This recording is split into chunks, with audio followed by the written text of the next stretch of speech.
The grand hall of the Galactic hegemony stretched upward for what seemed like miles, its crystal walls pulsing with bioluminescent patterns that reflected the collective mood of its occupants. Today, those patterns rippled with shades of deep purple, the color of anticipation and reverence. Representatives from over 1,000 worlds stood in perfect formation, their varied anatomies arranged in precise rows according to traditions older than human civilization.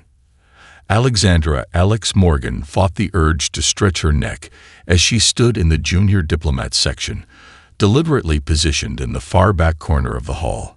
The ceremony had been going on for 3 hours, and her Earth-adapted muscles were protesting the prolonged stillness. Around her, beings of all descriptions maintained perfect poses of submission. Tentacles curved just so, eye stalks angled at exactly 47 degrees, gravitational fields carefully modulated to show proper deference. Supreme Leader Valthorax's entrance caused the hall's crystalline architecture to shift from purple to deep gold. The massive being glided forward on a platform of pure energy, their iridescent scales catching and fracturing light in ways that human eyes struggle to process. The Supreme Leader's 6 primary arms moved in the traditional gestures of authority, while their secondary limbs maintained perfect stillness, a display of control that made several nearby diplomats emit wavelengths of appreciative awe. The eternal hegemony greets its children. Valthorax's voice resonated through the hall, automatically translated into hundreds of languages through neural implants and atmospheric processors. Approach with your tributes and receive our blessing. Alex watched as the procession began. Representative after representative approached the throne, each presenting reports of their sector's contributions to the empire.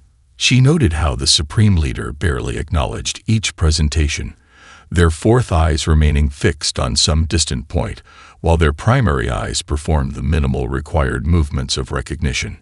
Then she saw it. In the data streams flowing through the hall's atmospheric processors, numbers flickered past that didn't match the glowing reports being presented. Resource allocations, distribution patterns, efficiency metrics. They all told a different story than the one being performed in this elaborate ceremony. She wasn't supposed to speak for another 3 hours.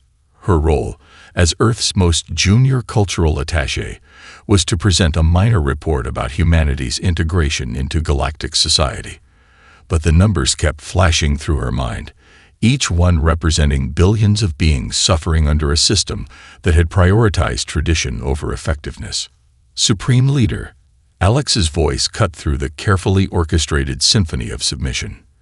The translation systems, caught off guard by an unexpected input, amplified her words to fill the entire chamber. These reports are omitting critical data about systemic failures in the Empire's resource distribution network. The bioluminescent patterns froze, creating an effect like suspended lightning across the crystal walls. The Supreme Leader's all 4 eyes focused on her with an intensity that made several nearby diplomats lose control of their camouflage patterns. You dare interrupt the tribute ceremony. Grand Vizier Zexthor's voice crackled with harmonic overtones of outrage. You violate protocols that have maintained peace for 1,000 years. Alex stepped forward, her simple Earth diplomatic uniform standing out starkly against the elaborate costumes surrounding her. I dare to tell the truth. The outer colonies are approaching critical resource shortages, while inner worlds stockpile supplies that will expire before they can be used. The current distribution system has a 47% inefficiency rate, and that number is climbing. She pulled out her datapad, projecting figures into the air. These are your own numbers, Supreme Leader. They're right there in the atmospheric data feeds, but nobody's looked at the complete picture in centuries because everyone's too focused on maintaining proper protocol to actually solve problems. The Grand Vizier's chromatophores flashed warning patterns. Guards, remove this primitive. Wait. Supreme Leader Valthorax's voice silenced the hall. Their secondary eyes began tracking the numbers Alex had projected, while their primary set studied her with an intensity that made the air itself seem to vibrate. You are the Earth representative. Junior Assistant Cultural Attaché, 3rd Class, Alex confirmed, adding with a slight smile, pretty much the lowest rank you can give someone without technically making them part of the cleaning staff. A sound filled the hall, a harmonic resonance that hadn't been heard in centuries. The Supreme Leader was laughing. Fascinating. Valthorax's scales shifted through colors no human eye could properly process. Meet me in my private chambers in 1 standard hour. I find myself suddenly very interested in humanity's perspective on efficiency. As Alex bowed, not quite to protocol specifications, the hall erupted into chaos. The carefully arranged rows dissolved as representatives rushed to contact their governments, already speculating about what hidden powers Earth must possess to act so boldly. None of them considered the possibility that sometimes the greatest power lies in simply being willing to state the obvious. The news spread through the galaxy faster than light itself, carried by quantum entanglement networks and psychic broadcast relays. Within moments of Alex Morgan's confrontation with Supreme Leader Valthorax, the Galactic Stock Exchange erupted into pandemonium. The trading algorithms of 1,000 worlds crashed simultaneously as they failed to compute the unprecedented variables of a junior diplomat directly challenging the supreme authority. In the diplomatic quarter of Central Station, Ambassador Klexna of the Silicon Collective watched her crystalline investment portfolio shatter into worthless fragments. "Sell everything," she vibrated to her advisors, her crystalline form clouding with stress patterns. "The humans must have planet-killer weapons we don't know about. Why else would they risk such an insult?" Similar scenes played out across the Empire. The ancient void swimmers, who had served as the hegemony's military strategists for millennia, emerged from their meditation pools to begin emergency analysis. Their floating data spheres projected possible scenarios: hidden Earth fleets, dimensional weapons, or perhaps some devastating economic leverage. "What do you mean she didn't clear this with Earth first?" Director James Chen of the Terran Diplomatic Corps slammed his hand on his desk in the Earth Embassy, making his collection of alien artifacts rattle. The quantum communication feed showed the pale faces of Earth's emergency response team. "We have a junior attaché about to meet the Supreme Leader, and nobody knows what her game plan is." "Sir," his assistant projected another feed, "you need to see this. The galactic markets are in free fall. The crystalline worlds are panic-buying planetary shields, the hive clusters are mobilizing their defense swarms, and the energy beings of the Nexus Cloud are converting their essence into weapon-grade plasma." Before Chen could respond, a priority alert flashed across his screens. The hegemony's official news networks, which normally broadcast only carefully scripted pronouncements, were running live coverage. The feed showed Grand Vizier Zexthor addressing an emergency session of the Inner Circle. "This human provocation cannot go unanswered." Zexthor's scales flickered with patterns of controlled rage. "For 1,000 years, the tribute ceremony has maintained order. If we allow this challenge to stand..." The feed cut suddenly to the Supreme Leader's antechamber, where Valthorax themselves appeared, causing the assembled dignitaries to emit shocked harmonics. This was unprecedented. The Supreme Leader never gave unscheduled addresses. "We find ourselves intrigued by the human perspective." Valthorax's translated voice carried subtle overtones of amusement.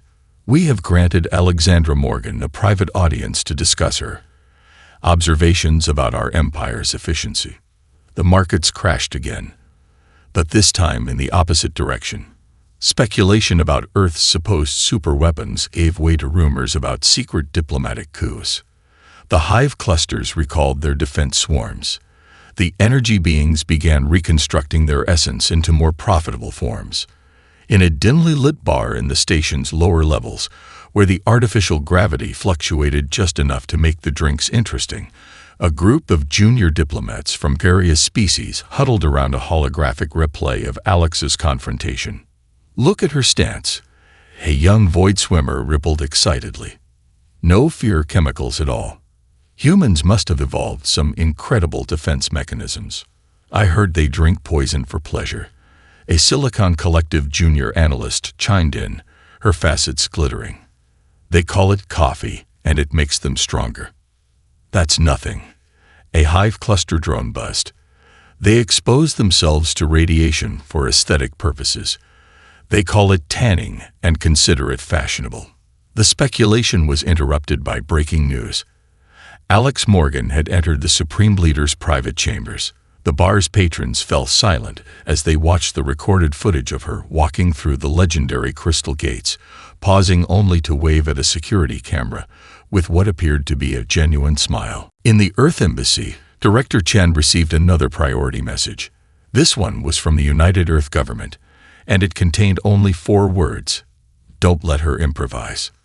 He looked at the timestamp and sighed. The message was already an hour too late. Alexandra Morgan, the lowest-ranking member of Earth's diplomatic corps, was already alone with the most powerful being in the galaxy, and based on the messages flooding in from every corner of known space, she had just become the most talked-about human in history. The only question was whether she would be remembered as the diplomat who changed the galaxy, or the one who got Earth expelled from it entirely. The Hegemony's Protocol Office dispatched its finest ceremonial advisors to prepare Alex Morgan for her meeting with the Supreme Leader. They arrived at her quarters with anti-gravity crates full of traditional robes, neural etiquette enhancers, and enough ceremonial jewelry to ransoming a small planet.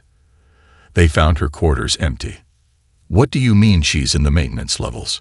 Chief Protocol Officer Ventax's primary stomach produced stress acids that made their translucent skin glow an alarming shade of green. Their assistant projected a holographic map of Central Station's lower sectors, tracking Alex's security badge. "She's moving through Section 47B, the assistant reported, talking to maintenance drone operators. Down in the humming depths of the station, Alex sat on an upturned plasma conduit, sharing her packed lunch with a group of maintenance workers. The beings around her represented species that most diplomats never even knew existed. The silicon-based tunnel shapers who maintained the station's structural integrity, the gaseous cloud workers who regulated the atmospheric systems, and even a few members of the mysterious depth dwellers who kept the quantum communications networks running. "So let me get this straight," Alex said, offering a sandwich to a tunnel shaper who analyzed it with crystalline sensors before taking a careful bite. "The resource distribution network isn't just inefficient. It's actively getting worse because nobody up top actually knows how it works anymore." "Correct," hummed the cloud worker, their gaseous form swirling with patterns of frustration. "The protocols for maintenance requests must pass through 17 levels of bureaucracy. By the time approval comes, the original problem has usually evolved into 3 new ones."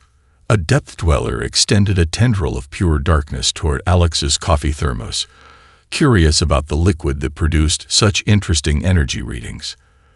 The Supreme Leader's information filters are part of the problem. They're designed to show patterns of compliance, not actual efficiency. "The whole system's running on outdated protocols," Alex mused, making notes on her datavad. "Like trying to run modern software on ancient hardware." She paused, noticing the confused ripples in her companion's energy fields. "Sorry, Earth metaphor, but you get the idea." Her next stop was the station's central market, where she spent an hour helping a crystalline merchant reorganize their display of mood-altering gems. The merchant, grateful for the assistance, shared gossip about supply chain issues that never made it into official reports. The outer colonies can't get basic medical supplies. The merchant's facets flickered with concern, but the inner worlds are drowning in luxury goods they can't use. The distribution algorithms haven't been updated since the 3rd expansion era. Alex's unofficial tour continued through the station's different levels, each stop adding pieces to a puzzle that the upper bureaucracy couldn't see. She visited the quantum post office, where packages took longer to clear customs than to cross the galaxy. She watched shipments of fresh food rot in quarantine while food synthesizers sat idle due to missing authorization codes. The protocol office finally caught up with her in the station's garden dome, where she was helping a group of photosynthetic beings adjust their light filters.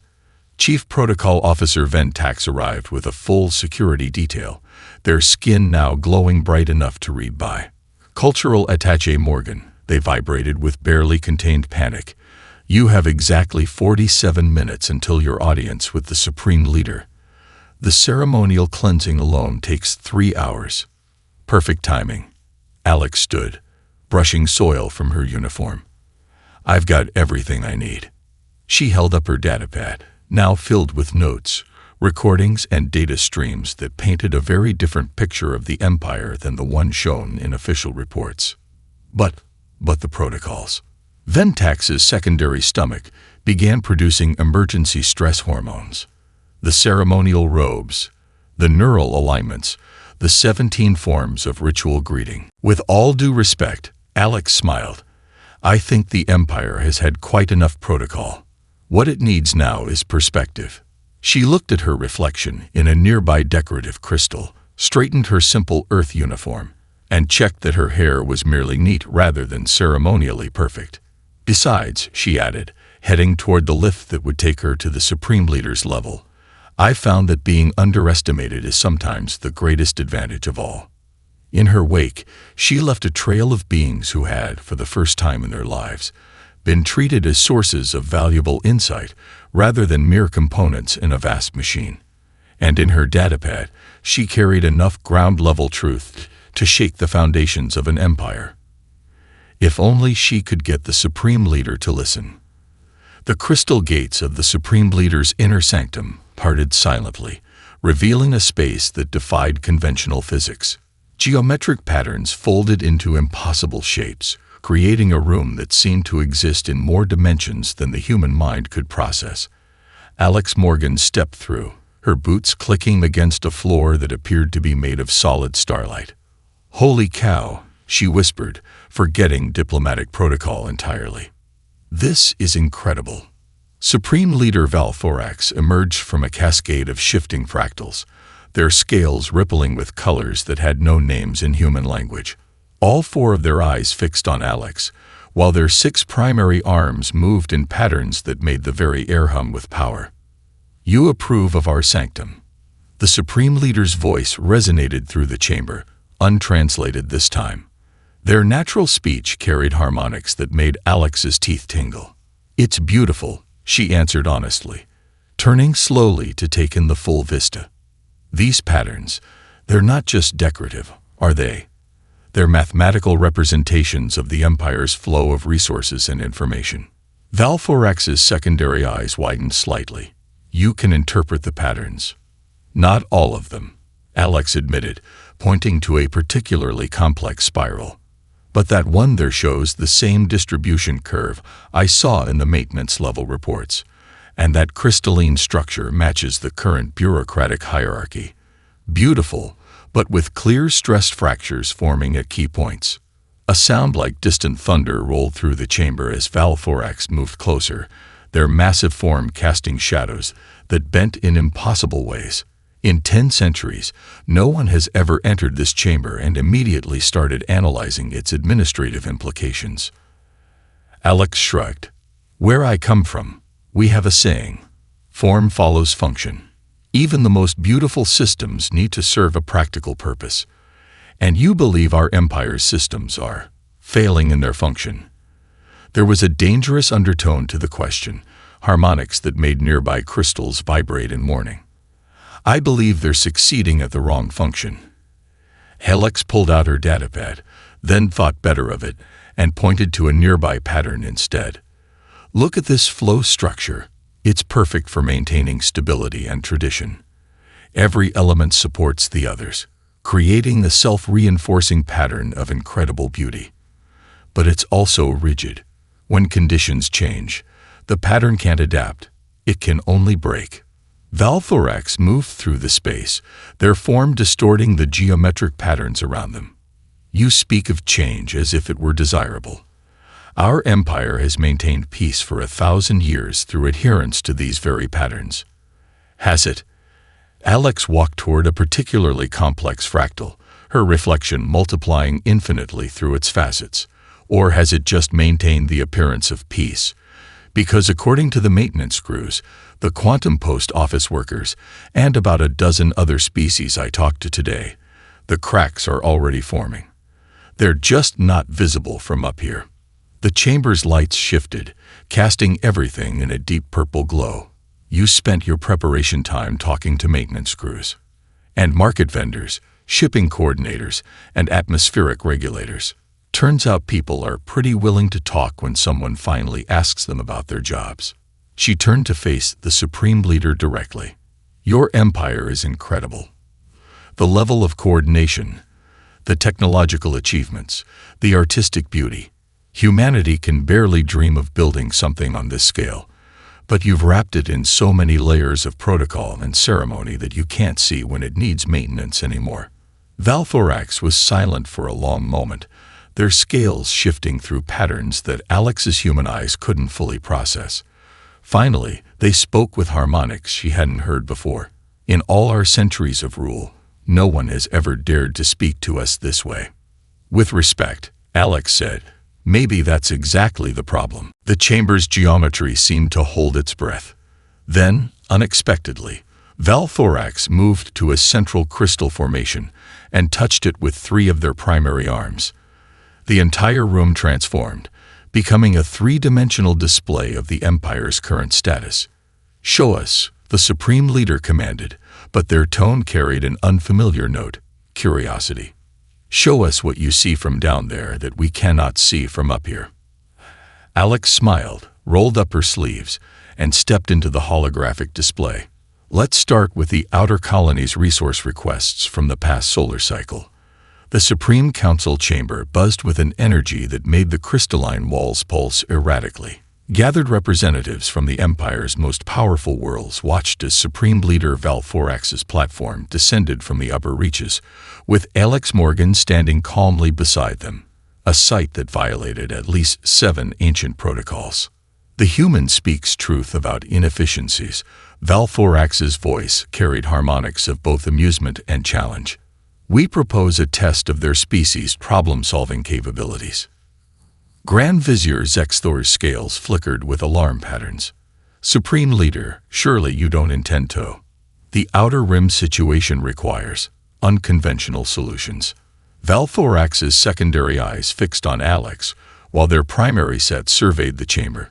Cultural Attaché Morgan, we offer you a challenge. Prevent the impending civil war in the Outer Rim colonies within 30 standard days. The chamber erupted in a cacophony of translated protests.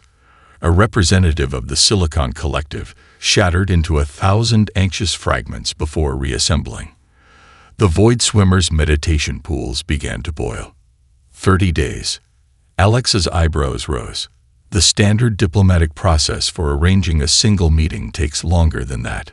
Precisely. Valthorax's scales shifted to deep purple. Should you fail, Earth will be permanently excluded from the galactic hegemony. Your world will be isolated behind a quantum barrier, never to interact with galactic society again. The chamber fell silent. Even the atmospheric processors seemed to hold their breath. And if I succeed? Alex asked, her voice steady despite the weight of Earth's future resting on her shoulders. Humanity will be granted a permanent seat on the Imperial Council. Valthorax's announcement sent new shockwaves through the assembly, equal standing with species that have been part of the Empire since its founding. Alex studied the Supreme Leader's face, reading the subtle patterns in their scales. You're not just testing Earth's capabilities, are you? You're testing whether your empire can actually change. Perhaps. Valthorax's secondary arms moved in a gesture of possibility. Do you accept our challenge? I have conditions, Alex said, causing several council members to emit frequencies of shock at her audacity. First, I want complete diplomatic immunity for my entire team. Second, unrestricted access to all communication channels, including the quantum emergency bands. And third, she smiled, permission to ignore any protocol I deem, in my professional opinion, to be stupid. The chamber's translation system struggled to process the multiple layers of gasps, clicks, and pheromone releases that followed her words. Grand Vizier Zexthor's ceremonial staff crackled with barely contained energy. You dare to make demands. Zexthor's voice carried harmonics of outrage. When the Supreme Leader offers you the honor of. Granted, Valthorax interrupted, their scales showing patterns that hadn't been seen in centuries. All conditions accepted. Alex nodded, then pulled out her datapad. In that case, I'll need a ship with quantum communication capabilities, access to the Imperial database, and, she grinned, about 40 pounds of coffee beans. The Celestial Envoy will be at your disposal, Valthorax gestured, and a hologram of a sleek diplomatic vessel appeared in the chamber center. It is equipped with our finest ceremonial quarters and... Great, we'll convert the ceremonial rooms into meeting spaces. Alex was already making notes. Something casual, where people can actually talk instead of just reciting protocols at each other. The council watched in horror as she continued listing modifications that violated centuries of tradition. But beneath their shock, a current of something else began to spread through the chamber. Curiosity. Many of them had seen the data she presented about the Empire's inefficiencies. Some had even experienced the problems firsthand, but never dared to speak of them. Your 30 days begin now, Valthorax announced. May the ancient wisdom guide your... Actually, Alex was already heading for the door. I'm starting with modern wisdom. Anyone know where I can find a good engineer? Preferably someone who's really frustrated with how things currently work. As she left the chamber, her footsteps echoing against tradition itself, Supreme Leader Valthorax's scales shifted to a color reserved for moments of profound uncertainty. For the first time in centuries, they had no idea what was about to happen. And strangest of all, they were looking forward to finding out. The Celestial Envoy, pride of the hegemony's diplomatic fleet, had never looked quite like this before. Alex had transformed the grand ceremonial hall into what she called a coffee house, complete with mismatched furniture salvaged from storage decks and cushions borrowed from 17 different species' quarters. The sacred meditation pools now bubbled with freshly brewed coffee, their quantum-stabilized waters producing the perfect temperature for both brewing and drinking. You want us to sit together? The crystalline ambassador from the Outer Rim mining colonies vibrated with uncertainty, their facets reflecting the casual disorder of the room. Exactly. Alex handed them a cup of coffee in a gravitationally stabilized container. No assigned seating, no protocol officers monitoring body language, no formal speaking order, just conversation. The ambassador's structure crystallized in shock as a delegation of energy beings drifted into the room, their plasma forms crackling with barely contained anger. Traditional protocol would have kept these ancient enemies separated by at least 4 security fields and 2 teams of mediators. Welcome. Alex greeted them cheerfully. Try the coffee. The quantum particles in your plasma fields will love the caffeine kick. Surprisingly, they did. The energy beings discovered that coffee created fascinating ripple patterns in their form, while the crystalline ambassador found that the liquid's heat created pleasant resonance patterns in their structure. Before anyone realized what was happening, they were discussing the properties of the beverage instead of their centuries-old mineral rights dispute. Alex's datapad chimed with another incoming transmission. The ship's quantum communications array was running hot with messages from across the Outer Rim, as word spread about the strange human diplomatic mission that actually listened to complaints instead of just logging them for future processing.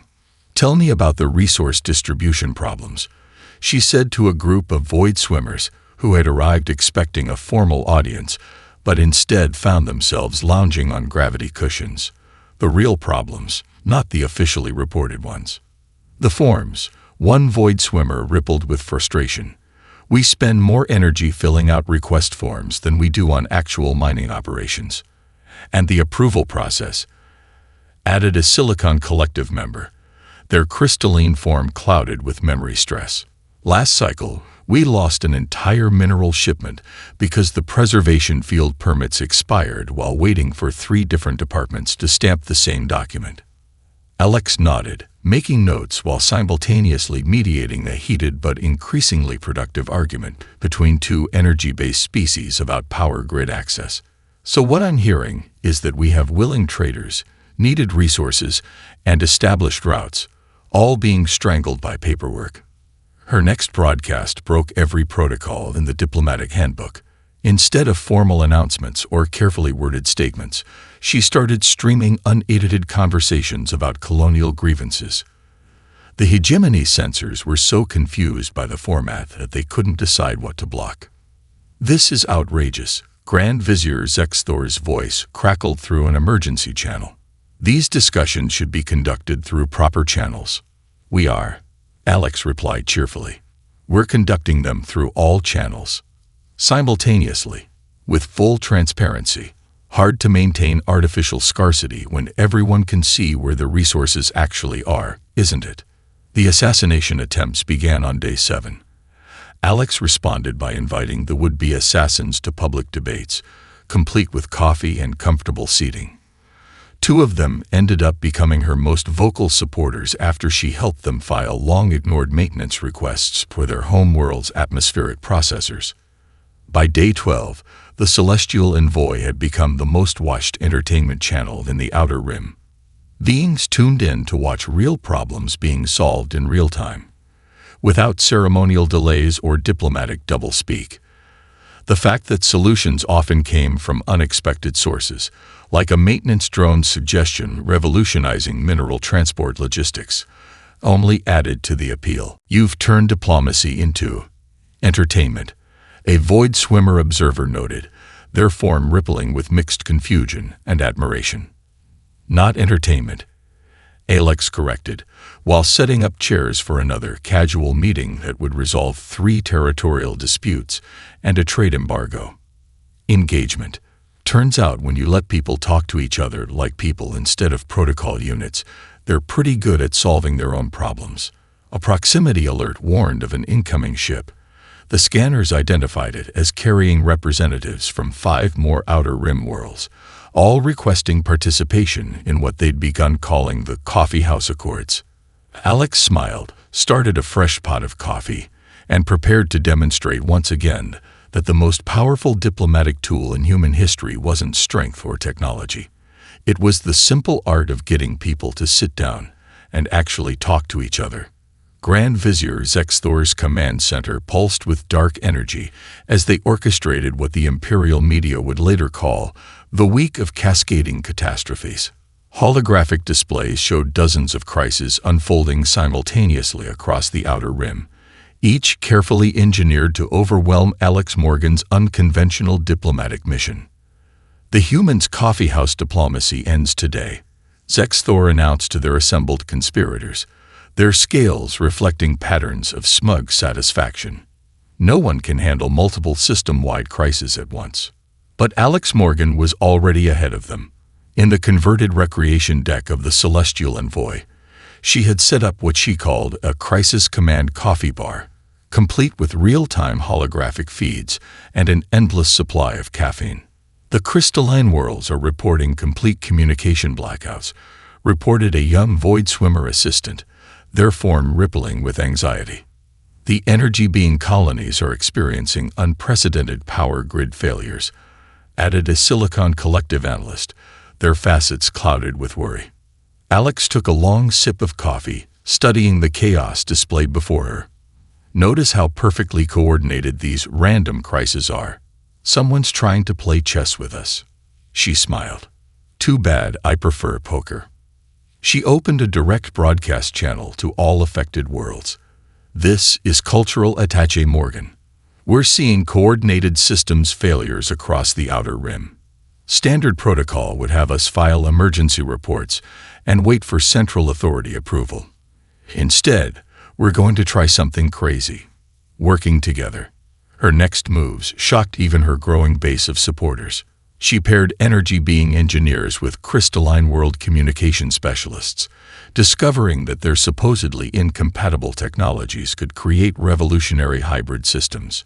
She connected Void Swimmer logistics experts with Silicon Collective architects, leading to the development of new resource distribution networks that bypassed the damaged Imperial infrastructure entirely. Impossible.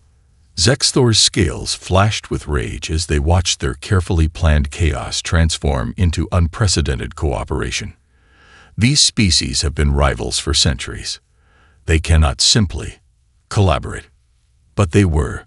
The celestial envoy became a hub of frantic but productive activity. Species that had never shared the same room were now sharing ideas, resources, and yes, coffee. Alex had turned the ship's formal dining hall into an emergency innovation center, where beings of all forms could contribute solutions without worrying about traditional hierarchies. The power grid failures in Sector 7. Alex addressed her rapidly growing team. Fixed by recycling energy from the supposedly failed communication arrays. The supply chain disruptions, solved by using the blocked trade routes to create a new distribution network. Every crisis they throw at us just shows us another broken system we can rebuild better.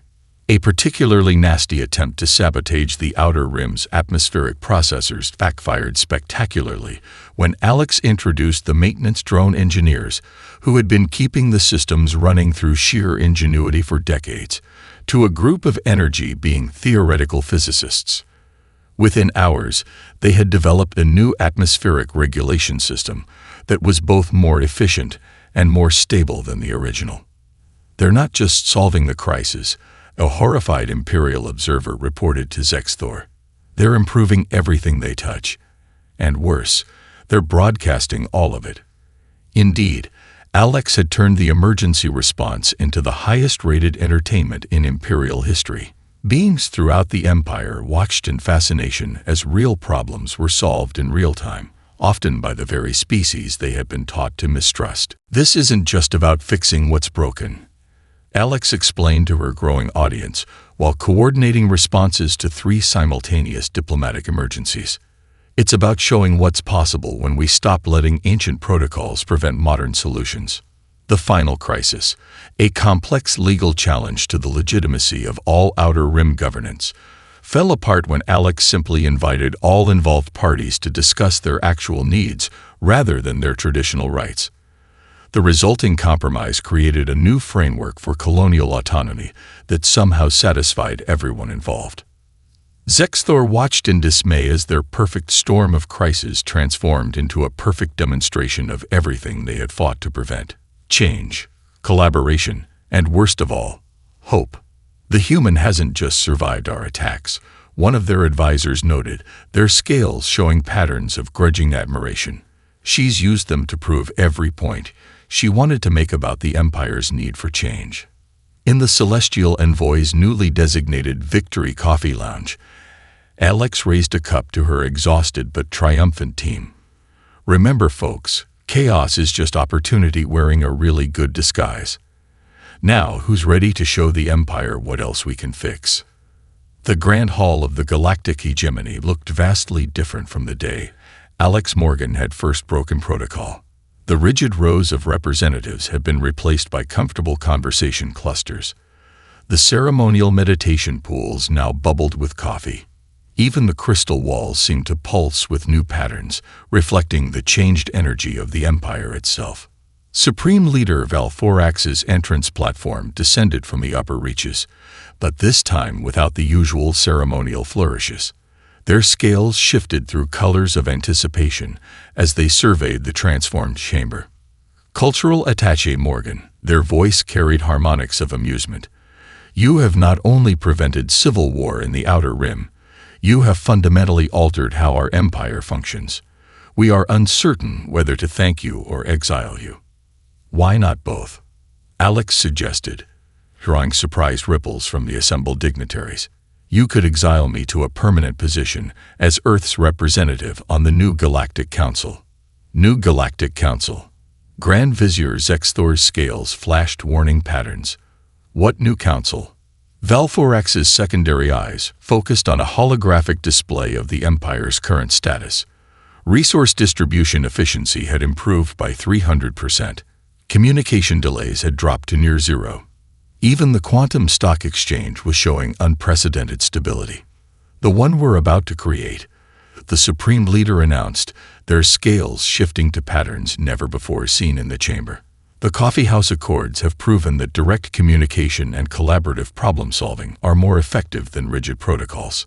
The chamber erupted in a chaos of translations, exclamations, and rapidly shifting energy patterns. A group of energy beings formed an excited plasma vortex. The Silicon Collective representatives vibrated at frequencies of surprise and hope. But the ancient traditions, Zexthor began, will be honored, Valthorax completed, but not at the expense of progress. The Empire must evolve, or it will eventually shatter. They turned to Alex. Your 30 days have shown us what is possible when we allow ourselves to change. Alex stood, addressing the chamber with the same directness that had shocked them all a month ago. Change doesn't mean abandoning everything that makes the Empire great. It means building on those foundations to create something even better. The Supreme Leader's platform transformed, expanding into a circular conference space that descended to the chamber's floor level. We propose a new structure. The Galactic Council will include representatives from all worlds, meeting as equals to address the Empire's challenges directly. With a coffee bar? Alex asked, only half joking. With whatever facilities promote genuine dialogue, Valthorax agreed, their scales showing patterns of entertainment. Though we admit, this coffee has proven to be a remarkably effective diplomatic tool. The chamber's crystalline architecture began shifting, transforming the ancient hall into something new, a space designed for conversation rather than ceremony. The rigid hierarchy of the past gave way to an arrangement that encouraged actual communication. Earth will have a permanent seat, the Supreme Leader announced, with Alexandra Morgan as its first representative. Their secondary eyes fixed on her with an intensity that made the air hum. Unless you object to being promoted from cultural attaché to council member. Only if the promotion comes with a decent coffee budget, Alex replied, earning a harmonic laugh from the Supreme Leader and shocked gasps from traditionalists still adapting to such casual exchanges. Across the Empire, beings watched the broadcast in fascination. In countless coffee houses, a concept that had spread faster than light across the galaxy, representatives of traditionally opposed species sat together, discussing what this new era might bring. The human has changed everything, a young void swimmer observed in a distant colony's newly established coffee lounge. No, their energy being companion corrected, sipping gravitationally stabilized coffee through their plasma form. She simply reminded us that we could change ourselves. In the Grand Hall, Alex watched as representatives who had once stood in rigid silence began forming conversation groups, discussing problems and solutions with newfound freedom. Junior diplomats from various species were speaking up, offering fresh perspectives that would have been silenced by protocol just a month ago. Supreme Leader Valthorax approached her, their scales shifting through colors of curiosity. Tell us, Council Member Morgan, what other Earth customs might benefit our Empire? Alex smiled, reaching for the coffee pot. Well, have you ever heard of something called a brainstorming session? Trust me, you're going to love this.